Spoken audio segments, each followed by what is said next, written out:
and touch the sound of silence. And in the naked light I saw 10,000 people, maybe.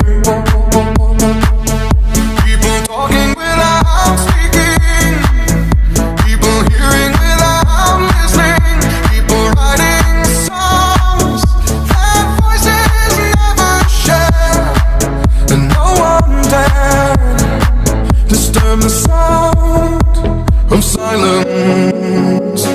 Fool said, you do not know.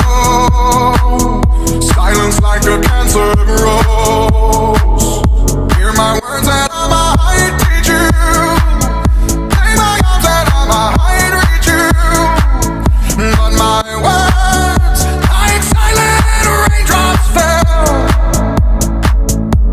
and echoed in the wells of silence.